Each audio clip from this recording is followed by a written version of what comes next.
अस्सलाम वालेकुम वरहमतुल्लाहि वबरकातुहू। अब्दुल कदूस आपके सामने है और एक बड़ा खूबसूरत पैगाम के साथ हज़रत मूसा अलैहिस्सलाम से अल्लाह ताला ने पूछा कि आपको दुनिया की तमाम नेमतों में से कोई एक नेमत अगर दी जाए तो आप कौन सी नेमत हासिल करना चाहते हो? तो मूसा अलैहिस्सलाम ने जवाब दिया कि अल्लाह मैं अच्छी सेहत हासिल करना चाहूँगा। अच्छी सेहत मुश्ताक भाई वो अजीम नेमत है जिसके बदले में कोई भी नेमत मुकाबले में नहीं है। अच्छी सेहत है तो जहाँ भी है, सेहत नहीं है तो जहाँ भी नहीं है। आज मुश्ताक भाई 29 दिसंबर, आपको मैं इस 29 दिसंबर के हवाले से बताता चलूँ, ये वो तारीख़ी दिन है जिस दिन शौकत खानम कैंसर मेमोरियल अस्पताल लाहौर की बुनियाद रखी गई थी 1974 में। और यही शौकत खानम कैंसर मेमोरियल अस्पताल इमरान खान साहब ने अपनी वालदा की याद में ये अस्पताल बनवाया था कि उसकी वालदा बेचारी कैंसर की वजह से फौत हो गई थी, क्योंकि उस वक्त कैंसर का कोई भी यहाँ पर खातिर खा इलाज नहीं किया जाता था, ट्रीटमेंट नहीं थी। तो इमरान खान साहब ने उनका सियासी नज़रियात अपनी जगह, लेकिन ये जो फलाही है काम है, उनको हर दुनिया का जो बाशऊर बंदा है वो यकीनन इस चीज़ को सराहता है कि कितनी मेहनत से उन्होंने, कितने खलूस से उन्होंने, अपनी माँ की मोहब्बत से, अपनी माँ से लाजवाल मोहब्बत के नज़रिए उन्होंने ये हस्पताल 29 दिसंबर को इसकी बुनियाद रखी। मुश्ताक भाई जी मुश्ताक भाई, शौकत खानम में जो है ना इलाज का तरीक़ाकार क्या है? जी मुश्ताक भाई, सबसे पहली बात आपको बताई जाए कि वहाँ पर स्पेसिफिक जो ट्रीटमेंट की जाती है वो कैंसर पेशेंट की ही की जाती है जी। और जो बंदा इनिशियली शुरू में जाता है, पहले वहाँ एक होती है walk in clinic. Walk in clinic में कोई बंदा भी दिखाने के लिए जा सकता है और उसकी कोई भी फ़ीस नहीं है जी। वॉक इन क्लिनिक में जाओ, वहाँ पे आपको टोकन मिलेगा, इंतज़ार में बैठो, बड़ी खूबसूरत जगह है, वहाँ पे बैठने के लिए कोई रश नहीं है, कोई भी बेहंगम सूरत हाल नहीं है। आपका टोकन आएगा, आपकी बारी आएगी, आप वहाँ से, और वहाँ पूरी डॉक्टर्स की टीम बैठी हुई है, स्पेशलाइज्ड डॉक्टर बैठे हुए हैं जो वहाँ पे इनिशियल उसका चेकअप करते हैं। उसके बाद वो आपको टेस्ट लिख के देते हैं। वो टेस्ट फॉर एग्जाम्पल पूरे पाकिस्तान से पेशेंट आते हैं, जिस दिन जिस तारीख़ को जितने बजे आपको टेस्ट का टाइम दिया जाए उतने बजे ही आपने हाज़िर होना है। उससे पहले मजाल है कोई बंदा दूसरा जा सकता हो। और उसके बाद जब वो टेस्ट देखते हैं अपने मुताबिक, उनके जो SOPs हैं, क्राइटेरिया है उनका, वो उस पर मरीज़ पूरा उतरते हैं तो वो उसको एडमिट कर लेते हैं।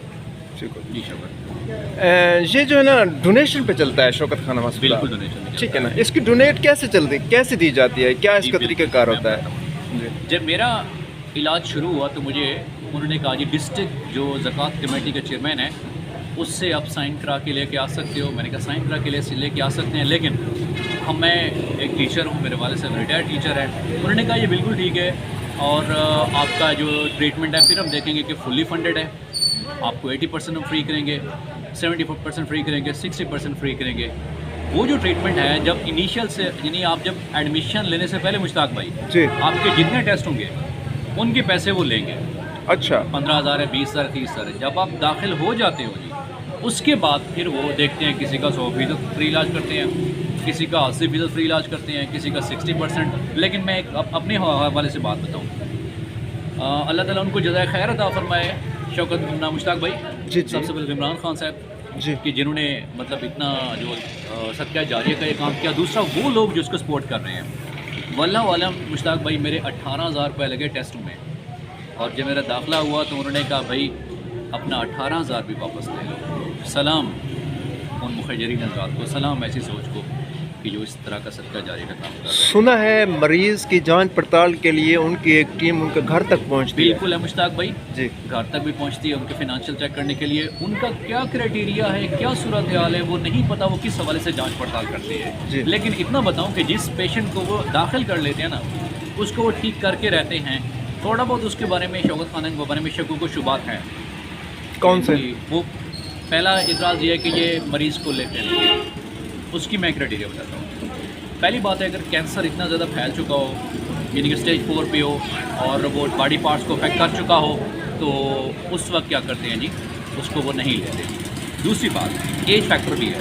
ओवर 60 ईयर्स वो मोस्टली पेशेंट को नहीं लेते। उसकी वजह यह है मुश्ताक भाई, क्योंकि उनका ट्रीटमेंट है, कीमोथेरापी है, रेडियोथेरापी है, वो जिनकी इम्यूनिटी क़ुव्वत मुदाफ़ा यूँ समझ लो कम होता है, उनके लिए वो थोड़ा मुश्किल बन जाता है। इसी वजह से वो ऐसे पेशेंट को नहीं लेते। उनका अपना क्राइटेरिया है, उनके अपने SOPs है। एडमिशन लेने से पहले वाकई उनके टेस्ट आगा खां के बिल्कुल स्टैंडर्डाइज है वो, इसीलिए लोग तनकीद करते हैं कि कुछ पेशेंट को नहीं लेते। उनका अपना सेट क्राइटेरिया है और इंटरनेशनल क्राइटेरिया है اور میرا تقریباً مشتاق بھائی 25 سے 30 لاکھ تقریباً خرچہ لگا تھا، اور مجھے 1 روپیہ بھی نہیں دینا پڑا. 70 ہزار کے میرے ٹیسٹ ہوتے تھے، سی ٹی اسکین ہے، پیٹ اسکین ہے، سی بی سی ٹیسٹ ہے، سی اے ٹیسٹ ہے. مجھے 1 روپے کی بھی ٹینشن نہیں ہوتی تھی کہ میں کوئی چیز روپیہ لے کے جاؤں. اچھا، سنا ہے وہاں پر آپ اس کی بلڈنگ میں داخل ہوں، شوکت خانم ہسپتال کی، تو وہاں پہ مختلف ہالز وغیرہ بنے ہوتے ہیں، لکھا ہوتا ہے کہ یہ فلاں نے دیا ہے، یہ ڈونیٹ کیا ہے، بالکل، لیکن کیا ہوتا ہے یہ؟ میں مشتاق بھی بتاتا ہوں جی. وہاں کسی ایک ڈاکٹر کے کمرے کے سامنے کسی ڈاکٹر کا نام نہیں لکھا ہوا. جی. ایک تو یہ بات. دوسری بات مشتاق بھائی، یہ کمرہ ہے ڈاکٹر کا، یہ ایگزامینیشن روم ہے، یہ لیبارٹری ہے، یہ فلاں ہال ہے. جس بندے نے ڈونیٹ کیا ہے، پتہ ہے اس کے اوپر چھوٹی سی تحریر لکھی ہوتی ہے کہ اس کمرے کی تعمیر میں ہم پیپسی کولا انٹرنیشنل کے بےحد مشکور و ممنون ہیں. ٹھیک. اس ہال کی تعمیر میں ہم فلاں انڈسٹری کے انتہائی ممنون و مشکور ہیں. کسی بندے کا نام نہیں لکھا ہوا، نہ ڈاکٹر کا نام لکھا ہوا ہے، اور کسی ڈاکٹر کو پتہ بھی نہیں ہے کہ یہ جس پیشنٹ کو میں ٹریٹ کر رہا ہوں یہ فائنینشلی سپورٹڈ ہے یا نہیں سپورٹڈ ہے. سوال کرو مشتاق بھائی. اور آپ کیسا محسوس کر رہے ہیں اپنے علاج کے میں بعد؟ تقریباً مشتاق بھائی میرا 5 سال علاج چلتا رہا ہے. 5 سال جی. فالو اپ چلتے رہتے. فالو اپ جی. میں کیمو پہ نہیں گیا تھا الحمدللہ. جی.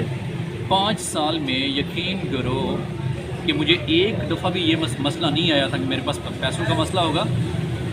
جیسے ایک گھر والے اپنے مطلب ہے کہ گھر والوں کی دیکھ بھال کرتے ہیں، بچوں کی دیکھ بھال کرتے ہیں، میری دیکھ بھال انہوں نے ایسے ہی کی تھی. اور سب سے پہلے اس ذات کا شکریہ، اس کے بعد عمران خان صاحب کا شکریہ، اس کے بعد ان تمام مخیرین حضرات کا شکریہ کہ جو لوگ شوکت خانم کو صدقہ عطیات صدقہ دیتے ہیں. اور ایک حیران کن بات شوکت بھائی، میرے سامنے ایک بندے نے کاؤنٹر پہ 96,000 روپیہ جمع کرایا. واللہ علم، یہ میں چشم دید اس کا گواہ ہوں. 96,000 روپیہ. ریسیپشنسٹ نے کہا کہ یہ کس مد میں لے، صدقے کی مد میں، زکوٰۃ کی مد میں، خیرات کی مد میں. تو اس بندے نے کہا بات تو ایک ہی یہ ہے. آپ رکھ لیں. انہوں نے کہا یہ اب رکھ لیں بس. اچھا. اب ٹرسٹ دیکھو لوگوں کا، اعتماد دیکھو لوگوں کا. پھر اس نے کہا آپ رسید تو لے کے جائیں. اس نے کہا کوئی رسید کی نہیں ضرورت، بس آپ رکھ لیں. اور اب میرے جو نیئر اینڈ ڈیئر ونز ہیں، کچھ ٹیچرز ہیں، کچھ مخیر حضرات ہیں، انہوں نے یقین کرو انہوں نے مطلب ایک مائنڈ سیٹ بنا لیا ہے کہ اپنی جتنی بھی زکوٰۃ صدقات ہوگی ہم شوکت خانوں کو دیں گے.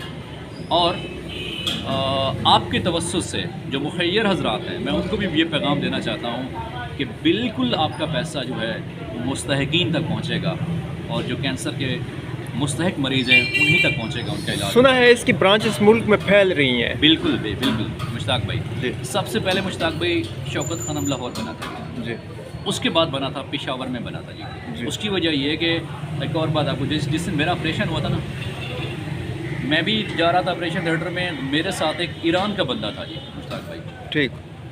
ایران کے بندے اور افغانستان سے بھی لوگ آتے ہیں علاج کرانے کے لیے، یہ نہیں کہ پاکستان تک محدود. اسی لیے وہاں پہ جو پیشنٹ کا جو ایک ورک سٹریس تھا بہت زیادہ تھا.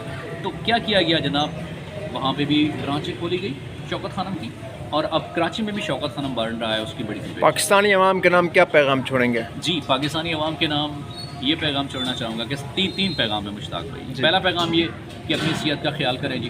کوئی بھی آپ کو کمپلیکیشن ہو رہی ہو، پراپر جو اسپیشلسٹ ڈاکٹر ہیں ان کو چیک اپ کرو.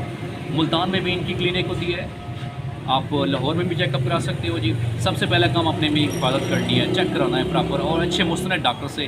اگر اس طرح کا کیس ہو تو چھیڑ خانی نہیں کرانی برائے کرم. جس مریض کی چھیڑ خانی ہوئی ہو، پہلے آپریشن ہوا ہو، دوسری چیز ہو، پھر شوکت خانم والے نہیں لیتے جی. دوسری بات مشتاق بھائی یہ کہ جتنے بھی اس چیز کے بارے میں شکوک و شبہات ہوتے ہیں کہ یہ پیشنٹ کو نہیں لیتے، آپ کا پیسہ ضائع جاتا ہے، بالکل غلط بات ہے. میں آپ کے سامنے بیٹھا ہوں، میں ایک ٹیچر ہوں اور میرا علاج بالکل فری ہوا ہے. تیسری ریکویسٹ یہ کہ جس بندے کو توسہ شریف میں ہمارا یہ چونکہ بیڈ جو ہے کافی ہٹ ہے جی کینسر سے جی، تقریباً 2 مہینے کے بعد 3 مہینے کے بعد تقریباً 2-3 پیشنٹ مجھ سے رابطہ کرتے ہیں کہ دوست بھائی ہمیں طریقہ کار بتائیں. تو تیسری ریکویسٹ یہ ہے کہ جس بندے کو معلومات چاہیے وہ مشتاق بھائی آپ کے توسط سے میرے پاس آ سکتا ہے بلا جھجک. کوئی بھی سوال ہو، کوئی معلومات لینی ہو، انشاءاللہ یہ بھی ایک صدقہ جاریہ ہے. آپ بھی صدقہ جاریہ میں حصہ لے رہے ہیں. اللہ کو جزائے خیر. شکریہ سر.